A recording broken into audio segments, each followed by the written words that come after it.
प्यारे बच्चे सुप्रभात। आज मैं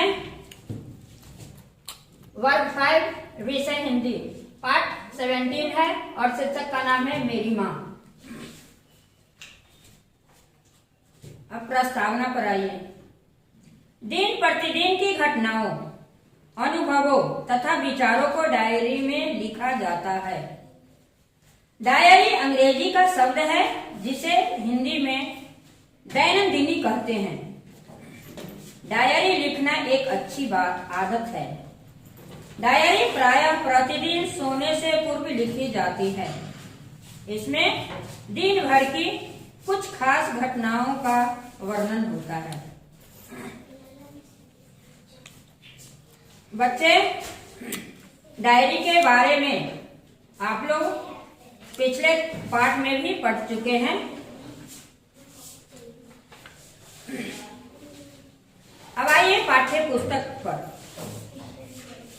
हम कुछ शब्दार्थ यहाँ लिख दिए हैं, इसको आप लोग कॉपी में नोट कर लेंगे और याद भी कर लेंगे। लखनऊ कांग्रेस में जाने की मेरी बड़ी इच्छा थी। क्या था? लखनऊ कांग्रेस में जाने की मेरी क्या थी? इच्छा थी। दादी जी और पिताजी तो विरोध करते रहे, किंतु माताजी ने मुझे खर्च दे ही दिया। उसी समय शाहजहांपुर में सेवा समिति का आरंभ हुआ। उसी समय क्या हुआ? शाहजहांपुर में सेवा समिति शुरू हुआ। मैं बड़े उत्साह के साथ सेवा समिति में सहयोग देता था। पिताजी और दादी जी को मेरे इस प्रकार के कार्य अच्छे न लगते थे, किंतु माताजी मेरा उत्साह भंग न होने देती थी, जिसके कारण उन्हें अक्सर पिताजी की डांट फटकार तथा दंड सहन करना पड़ता था। वास्तव में मेरी माताजी देवी हैं। मुझ में जो कुछ जीवन तथा साहस आया वह मेरी माताजी तथा गुरुदेव श्री सोमदेव जी की कृपाओं का ही परिणाम था। गुरुजी का क्या नाम था? श्री सोमदेव जी। दादी जी और पिताजी मेरे विवाह के लिए बहुत अनुरोध करते, किंतु माताजी यही कहती कि शिक्षा पा चुकने के बाद ही विवाह करना उचित होगा। कौन विवाह के लिए अनुरोध करते थे? तो इसका उत्तर होगा दादी जी और पिताजी। माताजी के प्रोत्साहन तथा सद्व्यवहार ने मेरे जीवन में वह दृढ़ता उत्पन्न की कि किसी आपत्ति तथा संकट आने पर भी मैंने संकल्प को न त्यागा। सद्व्यवहार का अच्छा अर्थ होता है अच्छा व्यवहार और संकल्प का होता है दृढ़ निश्चय। एक समय मेरे पिताजी दीवानी मुकदमे में किसी पर दावा करके वकील से कह रहे थे कि जो काम हो वह मुझसे करा ले। कुछ आवश्यकता पड़ने पर वकील साहब ने मुझे बुला भेजा और कहा कि मैं पिताजी के हस्ताक्षर वकालतनामे पर कर दूं। मैंने तुरंत उत्तर दिया कि यह तो धर्म विरुद्ध होगा। इस प्रकार का पाप मैं कदापि नहीं कर सकता। वकील साहब ने बहुत समझाया कि मुकदमा खारिज हो जाएगा, किंतु मुझ पर कुछ भी प्रभाव न पड़ा। मैंने हस्ताक्षर नहीं किए। अपने जीवन में हमेशा सत्य का आचरण करता था। चाहे कुछ हो जाए, सत्य बात कह देता था। अब आगे 11 वर्ष की उम्र में माताजी विवाह कर शाहजहांपुर आई थी। उस समय वह नितांत अशिक्षित एक ग्रामीण कन्या के समान थी। शाहजहांपुर आने के थोड़े दिनों बाद दादी जी ने अपनी छोटी बहन को बुला लिया। उन्होंने माताजी को गृह कार्य की शिक्षा दी। थोड़े दिनों बाद माताजी ने घर के सब कामकाज को समझ लिया और भोजनादि का ठीक ठीक प्रबंध करने लगी। मेरे जन्म के 5 या 7 वर्ष बाद उन्होंने हिंदी पढ़ना आरंभ किया। पढ़ने का शौक उन्हें खुद ही पैदा हुआ था। मुहल्ले की सखी सहेली जो घर आया करती थी, उन्हीं में से जो शिक्षित थी, माताजी उनसे अक्षर बोध कराती। इस प्रकार घर का सब काम करने के बाद जो कुछ समय मिल जाता, उसमें पढ़ना लिखना करती। कौन? माँ।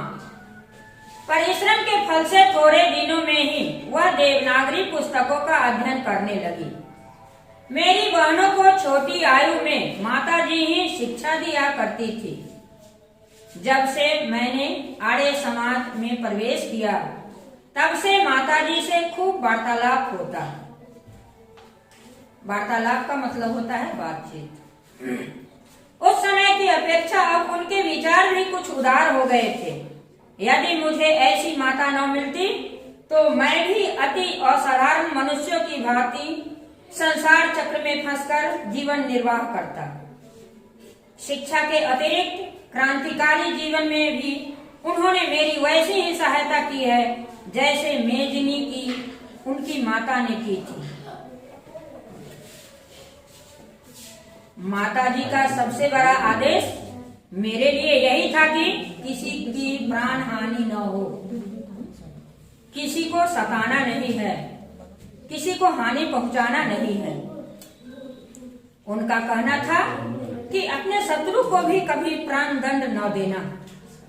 उनके इस आदेश की पूर्ति करने के लिए मुझे मजबूरन 2-1 बार अपनी प्रतिज्ञा भंग करनी पड़ी थी। जन्मदात्री जननी, जननी माता को कहते हैं, और जो जन्म देते हैं उसको जन्मदात्री कहते हैं। इस जीवन में तो तुम्हारा ऋण उतारने का प्रयत्न करने का भी अवसर न मिला। इस जन्म में तो क्या, यदि मैं अनेक जन्मों में भी सारे जीवन प्रयत्न करूं, तो भी तुमसे ऋण नहीं हो सकता। जिस प्रेम तथा दृढ़ता के साथ तुमने इस तुच्छ जीवन का सुधार किया है, यह अवर्णनीय है। इसका हम वर्णन नहीं कर सकते हैं। माँ का प्रेम क्या होता है? माँ का प्रेम बहुत असीम होता है, अटूट होता है। मुझे जीवन की प्रत्येक घटना का स्मरण है। स्मरण का अर्थ होता है याद। कि तुमने जिस प्रकार अपनी देवनागरी का उपदेश करके मेरा सुधार किया, तुम्हारी दया से ही मैं देश सेवा में संलग्न हो गया। धार्मिक जीवन में भी तुम्हारे लिए प्रोत्साहन ने सहायता दी। जो कुछ शिक्षा मैंने ग्रहण की, उसका भी श्रेय तुम्ही को है। जिस मनोहर रूप से तुम मुझे उपदेश दिया करती थी, उसका स्मरण कर तुम्हारी मंगलमयी मूर्ति का ध्यान आ जाता है और नत मस्तक झुक जाता है। तुम्हें यदि मुझे ताड़ना भी देनी हुई, तो बड़े स्नेह से हर बात को समझा दिया। यदि मैंने धृष्टतापूर्ण उत्तर दिया, तब तुमने प्रेम भरे शब्दों से यही कहा कि तुम्हें जो अच्छा लगे वह करो, किंतु ऐसा करना ठीक नहीं जिसका परिणाम अच्छा न होगा। जीवन दात्री। ये बातें कौन कही? माता ने।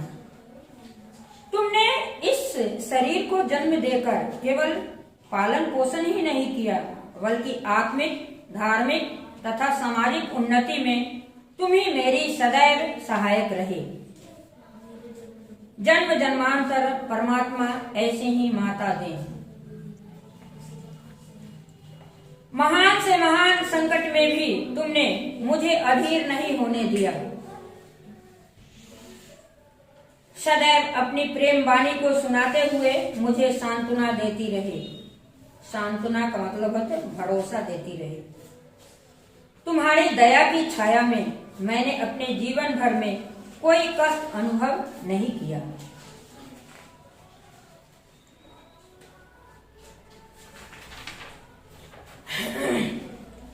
इस संसार में मेरी किसी भी भोग विलास तथा ऐश्वर्य की इच्छा नहीं है।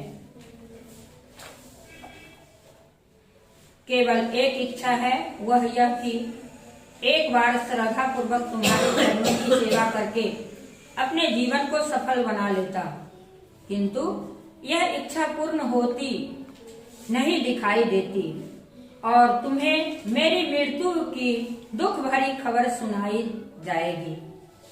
माँ, मुझे विश्वास है कि तुम यह समझकर धैर्य धारण करोगी कि तुम्हारा पुत्र माताओं की माता भारत माता की सेवा में अपने जीवन को बलि वेदी की भेंट कर गया और उसने तुम्हारी कोख कलंकित नहीं की। अपनी प्रतिज्ञा पर दृढ़ रहा।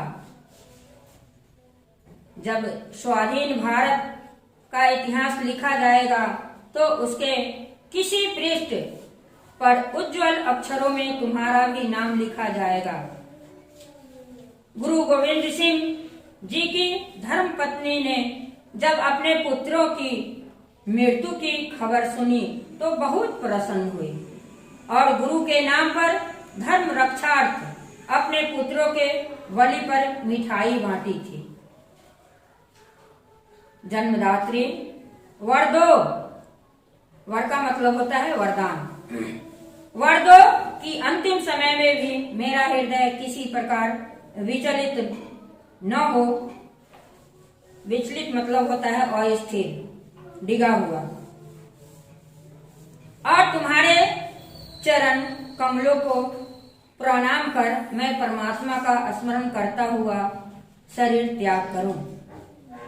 बच्चे, इस कहानी के लेखक राम प्रसाद बिस्मिल हैं। इसमें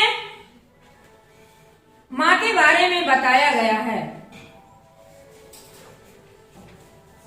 आप लोग भी इसे पढ़ करके अपने जीवन में इसे अपनाएंगे। धन्यवाद।